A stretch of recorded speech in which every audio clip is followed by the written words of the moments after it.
66. 6640. Your future lies in 6640. 66 books by 40 authors, and yet we now discover it's an integrated message system from outside our time domain.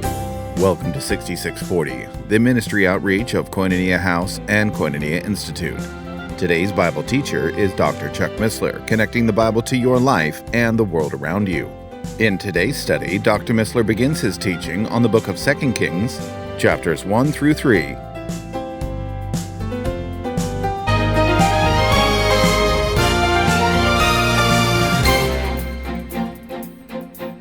We are in the book of 3 Kings.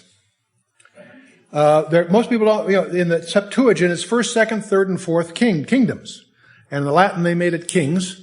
But in our common Bible, the way we in terms of the labeling, we call those 1st and 2nd Samuel and 1st and 2nd Kings. So we are in 2 Kings starting tonight. And the first session, which we typically will cover about 3 chapters at a time, and we'll get that through in about 8 sessions. And the 1st and 2nd Kings are actually just a continuation of 1st and 2nd Samuel, in effect. And these 4 books are almost like a whole. They go all the way from David and Solomon all the way to the division of the southern kingdom and so on. In the 1st Kings, we had the division of the nation. And in the 2nd Kings, we're going to see the collapse of the nation. First the northern kingdom to the Assyrians, and then the southern kingdom go into captivity with the Babylonians. Now, the moral teaching of these books is that man is totally incapable of ruling himself and the world. And we're going to get a very graphic view of both the rise and the fall of the kingdom of Israel. Now, when we closed 1 Kings, we were told that Ahaziah, the son of Ahab, began to reign over Israel and Samaria. And we're going to pick that theme up in 2 Kings. By the way, you may wonder, why did they divide it right there? For a very profound reason. It's the middle of the total scrolls. In other words, the scrolls were getting too long, so they just literally cut them in half. And so it's not topically split, it's just physically split. And where things seem a little different length, remember, we're dealing with a translation. In the Hebrew, it's much more dense, by the way. So let's get into, just another review so you get a feeling for this. The kingdom of Israel, the northern kingdom, goes from bad to worse, from about 931 BC to about 721, the Assyrian captivity. The southern kingdom goes from bad to worse with some exceptions. We'll talk about the exceptions, about 6 or 8 kings that are labeled good, but most of them are bad. And finally, that goes in the Babylonian captivity. But the area that we're in, we're just bridging from the close of 1 Kings to the beginning of 2 Kings. And we're going to deal primarily with Jehoram, of the king of this, there is going to be a king, Jehoram, in the southern kingdom. I want you to notice that Ahaziah finishes 1 Kings. It'll overlap a little bit. And then most of what we're going to encounter is Jehoram. But I want you to notice there's a king by the same name in both places. Jehoram in the northern kingdom we'll encounter in the sessions tonight. There's also a Jehoram in the southern kingdom. Some Bibles, to avoid confusion, transliterate the name Joram, Joram, in the one case or the other, to make it less confusing when you're reading. But pretty much from the context, you can tell pretty well which one we're talking about, and it shouldn't be a problem. But just be aware of the fact that there's 2 kings, one in the north, one in the south, with the same name, that overlap a little bit. And so let's go to 2 Kings chapter 1. And we're, of course, in the period of Elijah. In fact, closing his ministry, you'll see shortly. And Ahaziah is the king of Israel. He was the son of Ahab and Jezebel. Now, with parents like that, you can imagine how sharp he was. He was bad news. And so about this time, Moab rebelled against Israel after the death of Ahab. Now, Mesha was the king of Moab, and he rebelled after Ahab died. You get the impression that with Ahab gone, he assumes that Ahaziah will not be as strong, and indeed he wasn't. He's trying to throw off the burden of taxation that was originally put on the Moabites by Omri. That was Ahaziah's grandfather. And that goes way back to 1 Kings 16 and so on.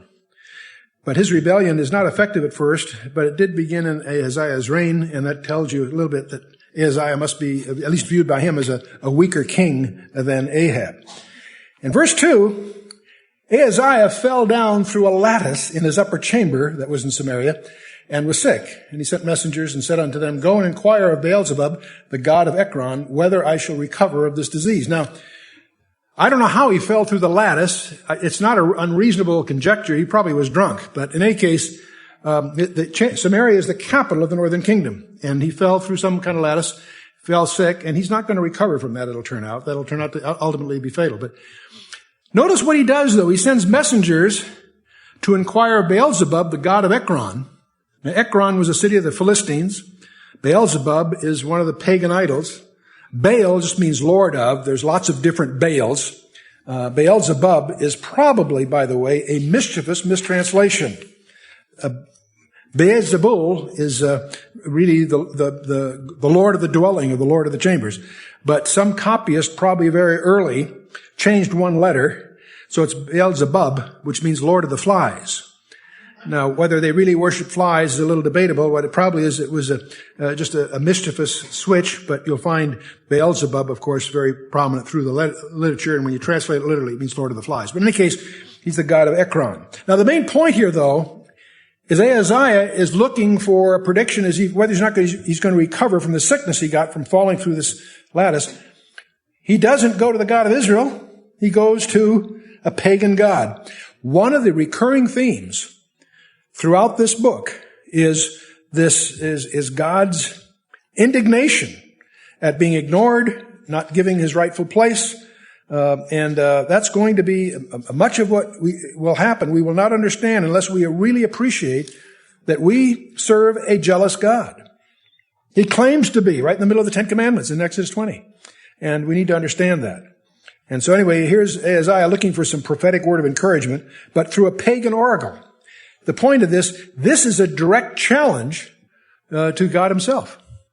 And God takes offense. And unless you realize that, you really won't follow much of the things that will go on. But anyway, let's move on.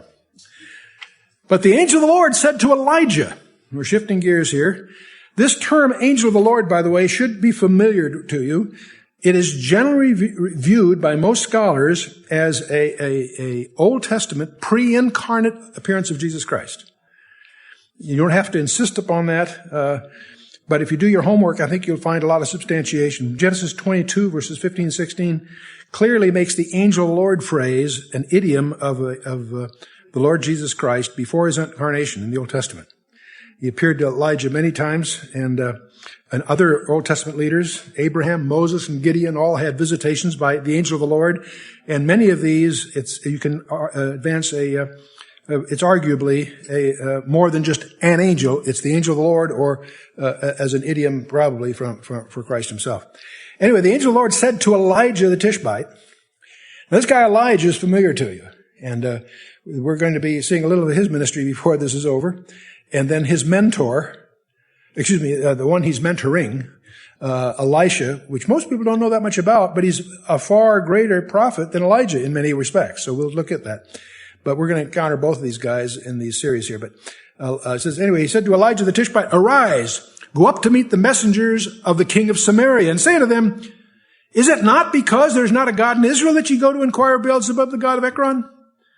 See, God is taking the initiative here to rebut their even going to this pagan idol for advice. And so this is Ahaziah is doing just what his mother and his dad, Ahab and Jezebel, taught him to do. Ahaziah certainly is not going to inquire of Elijah, because that's the one that his mother is put a price on his head. So he doesn't like to go to some place where he knows he's not going to get good at the advice he wants to hear. Isn't it tragic that we don't go for sound advice, we go to listen to what we want to hear? And I want to ask for a show of hands of how many of you do that. I know we all tend to do that. It's the smart thing to do is go where you know the advice is good, and of course that's from God, not from some pagan idol. But in any case, now therefore, thus saith the Lord, there's that phrase, thus saith the Lord, thou shalt not come down from that bed on which thou art gone up, but shalt surely die. In other words, that's the prophecy that God is sending through these messengers to Ahaziah. He wants to know what's going to happen about his sickness, and he's trying to find out from the pagan god. The Lord says, you're not going to come down from that bed which thou art gone up, but thou shalt surely die. And Elijah departed. So that's the word from the Lord. Let's see what goes on here then, okay? When the messengers turned back unto him, he said to them, why are ye now turned back? And they said unto him, see, this is the king now, there came up a man to meet us. And he said unto us, go turn again unto the king that sent you, and say unto him, thus saith the Lord, is it not because there is not a God in Israel that thou sendest to inquire of Beelzebub, the god of Ekron? Therefore thou shalt not come down from the bed on which thou art gone up, but thou shalt surely die. So they repeat faithfully what they were told to say. And he said to them, what manner of man was he that came up to meet you and told you these words? And he answered, he was a hairy man, and girt with a girdle of leather about his loins. And he said, it is Elijah the Tishbite. He recognized the garb. He recognized the uniform. He knew what this was all about. Now, this is a physical description of Elijah. This physical description is going to echo some 9 centuries later in the person of guess who? John the Baptist, you betcha. In more ways, possibly, than most people have any idea, and I'll come back to that before we're through. There's some traditions I'll share with you that are pretty colorful. This hairy garment, probably made from goat's hair, very dark hair, and the large leather belt, they're the typical dress of the mountain men kind of thing. It's rough as burlap. It's sometimes called sackcloth, and it's deliberately intended to express distress or affliction, and it's intended to visualize repentance and in which the prophets are calling the people to do. So you'll find that in Nehemiah 9, Jeremiah 6, a number of places, and that's why John the Baptist also adopted the same garb, if you will. Now, as these guys come back and tell that they encountered this guy and gave this message, obviously Ahaziah recognizes the description because this was the guy that consistently opposed his parents, Ahab and Jezebel, and for their Baal worship. So anyway, moving on to verse 9, then the king sent unto him a captain of 50 with his 50. He's got a captain of 50 and their 50. So there's 51 guys, their leader and the 50 guys. And he went up to him, and behold, he sat on top of a hill. And he spake unto him, thou man of God, the king hath said, come down. You notice now, see, the king has sent this captain and 50 guys to go get Elijah. Bring him down here. Bring him down to the throne room. But Elijah, he doesn't sweat anybody. Elijah answered and said to the captain of 50, if I be a man of God, then let fire come down from heaven and consume thee and thy 50. And guess what happened? There came down fire from heaven and consumed him and his 50. I suspect that made an impression.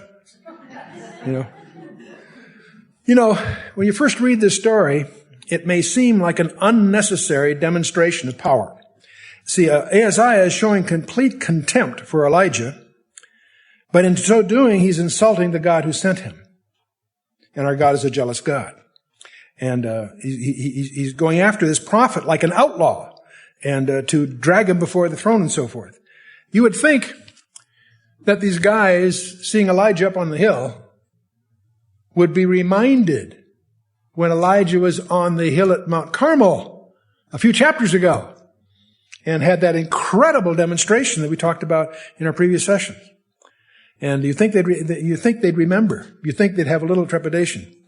But anyway, I started to say these guys made an ass of themselves, but that'll get to. Let's move on. Verse 11. Also, he sent unto him another captain of 50 and his 50. So the first 51 guys got wiped out.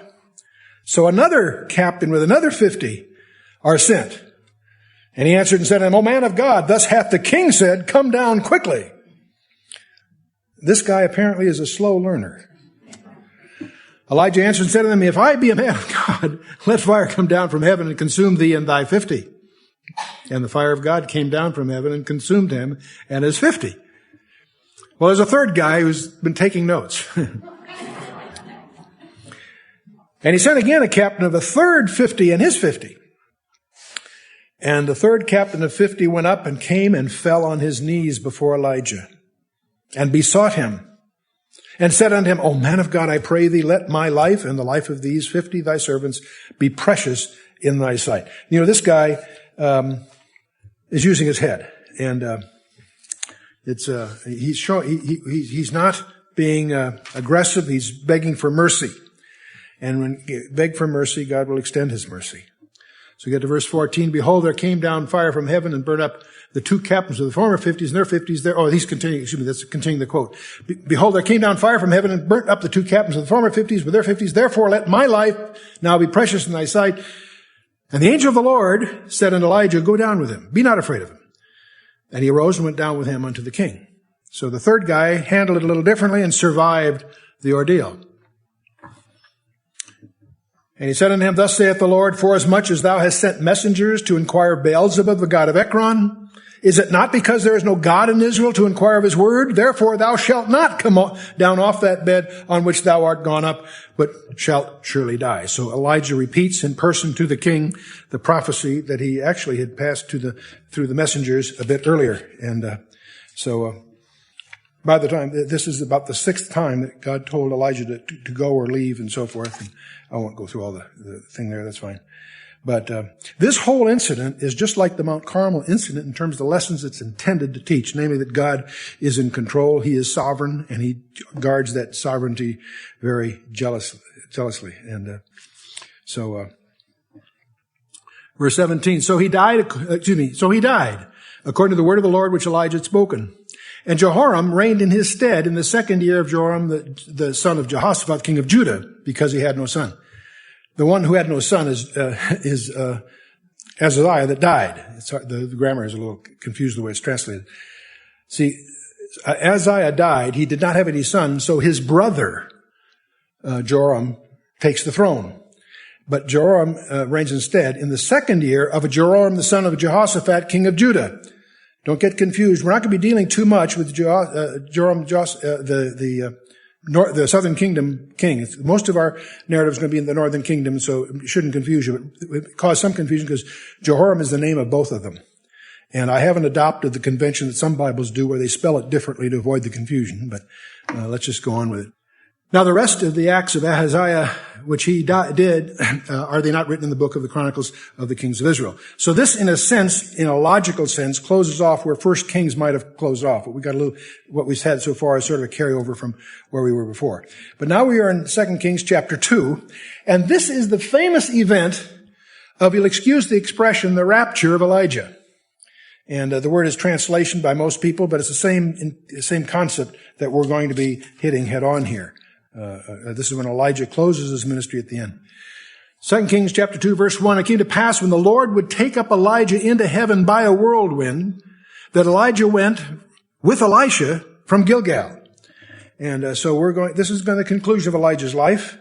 And the chapter will close with Elisha, his protege, being heckled by some hecklers. And he's going to show you how you bear hecklers before we're through. But it came to pass when the Lord would take up Elijah, and so that's sort of a preview of what's coming. Now, the Gilgal we're talking about here is not necessarily the Gilgal by the Jordan River. It's the Gilgal that's closer to Bethel, and it may be the modern Gila. It's about 7 miles northwest of the Bethel that we generally have on a map. But it's interesting that the Hebrew says went down to Gilgal. Now Gilgal is a higher elevation than Bethel, and it's in Ephraim near Shiloh. It's interesting. What it's known for is the center of false worship. So it's interesting how even in the grammar it's a descent spiritually, even though it's an elevation. He doesn't go up to Gilgal; he goes down to Gilgal. There's a spiritual spin by the editor in here, by the way, the Hebrews did. Anyway, and Elijah said to Elisha, now Elijah's the old guy, Elisha's the young protege, don't get them confused. Elijah said to Elisha, tarry here, I pray thee, for the Lord hath sent me to Bethel. And Elisha said unto him, as the Lord liveth, as thy soul liveth, I will not leave thee. So they went down to Bethel. Now, in spite of Elijah's exhortation, Elisha declared that he insisted upon going along. And there's going to be 3 stops here. Elijah can't shake the kid. I shouldn't call him a kid. He's not a child, but the point is, he's tenacious. There's indication that he understood that this is Elijah's last day. And he's going to hang in there. He wants to be present when Elijah finally gets taken. And Elijah's trying to see how committed he really is. He tries to shake him, and he can't do that. Elisha's determined to be with the father of his faith to the very end. So he refused Elijah's suggestion to stay comfortably here in Gilgal. And Elisha probably figures that the dying person usually has blessings, like in Genesis with Jacob. So he wants to be there at the tail end. So the sons of the prophets, now there are schools of prophets. There's at least 3 of them that we'll encounter. These are almost like guilds. This is where people get trained to expound the word of God to the people. There are schools for false prophets too, but the sons of the prophets that were at Bethel came forth to Elisha and said to him, "Knowest thou that the Lord will take away thy master from thy head today?" And he said, "Yea, I know it, but hold ye your peace." So the word's around somehow.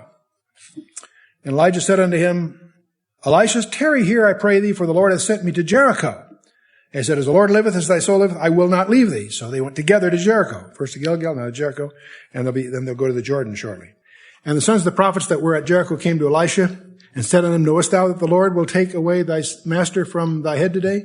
And he answered, "Yea, I know it. Hold ye your peace." And Elijah said unto him, "Tarry, I pray thee here, for the Lord will send me to the Jordan." See, it's 3 different places. Elijah goes, tries to leave the kid behind. He won't stay behind. He insists upon tagging along. So they go from Gilgal, they go to Jericho, and now they're going to go to the Jordan. Elijah said to him, "Tarry, I pray thee here, for the Lord hath sent me to Jordan." And he said, "As the Lord liveth, as thy soul liveth, I will not leave thee." And so the 2 went on. The 50 sons of the prophets went and stood to view afar off. And the 2 of them, that's Elijah and Elisha, stood by the Jordan. And verse 8, Elijah took his mantle. We're going to talk about this mantle a little bit more. He took his mantle and wrapped it together. In other words, like rolled it up. And he smote the waters. And they were divided hither and thither, so that the 2 went over on dry ground. Does this reminiscent of 2 different occasions in the past? When they crossed the Red Sea, leaving Egypt, you all know about that story. You also recall that when Joshua takes them across the Jordan to Gilgal, that's the Gilgal of the Jordan, again, they crossed the Jordan miraculously that way. 500 years before this occurred at the Jordan River, and so God repeats this miracle for the 2 of them, for both Elijah and Elisha. And you can check this all out in Exodus 14 in your notes if you want to follow through later. This is one of several similarities between Moses and Elijah. There's some very interesting differences. There's also some interesting similarities. I encourage you to explore that, to develop your perspectives. In any case, this event would certainly remind Elisha, the young protege, that the same God has the same power, and he's still alive and well in Israel. And of course, the focus of all of this is the northern kingdom, is Israel. It came to pass, when they were gone over, that Elijah said to Elisha, "Ask what I shall do for thee before I be taken away from thee." In other words, they mutually understand that this Elijah is on his way to be with the Lord. And Elisha said, "I pray thee." Now you have to understand his mentality. He visualizes Elijah as his father in the faith. Not literally his father, but in the faith. And so Elisha is sort of putting himself in the position of the firstborn. And the firstborn son always got a double portion of the inheritance. So Elisha said, "I pray thee, let a double portion of thy spirit be upon me." He's not asking for material goods. He's asking for something far more precious. Now here's Elijah, this incredible guy that we've, at Mount Carmel, called down fire from heaven, several times. And Elijah, you can tell he's Jewish. It's got chutzpah. I don't want what you've got. I want twice as much of what you got. That's, and so Elijah says, "Thou hast asked a hard thing." In other words, it's not up to Elijah to do this. It's up to God, of course. So he says, "Thou hast asked a hard thing. Nevertheless, if thou see me when I am taken from thee, it shall be so unto thee. But if not, it shall not be so." So it's up to the Lord, and he'll know whether he did or not. Does he actually see what's coming? Now, it's interesting. If we study the career of Elijah, there are generally regarded 7 major miracles that occurred. He stopped the rains back there in 1 Kings 17. He multiplied the widow's food, you may recall. He restored the widow's son to life. He calls down fire on Mount Carmel, you may recall, in chapter 18 of 1 Kings. Restores rain to the land, calls down fire on the soldiers, and divides the waters of the Jordan just recently. So that's 7 miracles that Elijah did. Elisha wants a double portion, right? Well, as you'll discover when we get through Elisha, there are 14 of them. Twice as many. He got his double portion. And we won't go through them here because we'll go through them one by one, and we'll review these when we get through into chapter 6. But we've got 14 of them. So Elisha, probably less well known, but in many respects a greater prophet than even Elijah. And so let's move on. For 2 Kings chapter 2, verse 11. It came to pass as they still went on and talked that behold, there appeared a chariot of fire and horses of fire, and parted them both asunder. And Elijah went up by a whirlwind into heaven. And Elisha saw it, and he cried, my father, the chariot of Israel and the horsemen thereof. And he saw him no more, and he took hold of his own clothes and rent them into 2 pieces. You've been listening to 6640, the ministry outreach of Koinonia House and Koinonia Institute. Today's Bible teacher was Dr. Chuck Missler, teaching through the book of 2 Kings. For a complete listing of resources available, please visit khouse.org. You can also call us on 1-800-KHOUSE-1. To learn more about Koinonia Institute, visit koinoniainstitute.org. Thank you for listening to 6640 and for your continued prayerful support of this ministry. Until next time, as we continue this series, may God bless you with the knowledge of His Son, Jesus Christ, as you study His Word.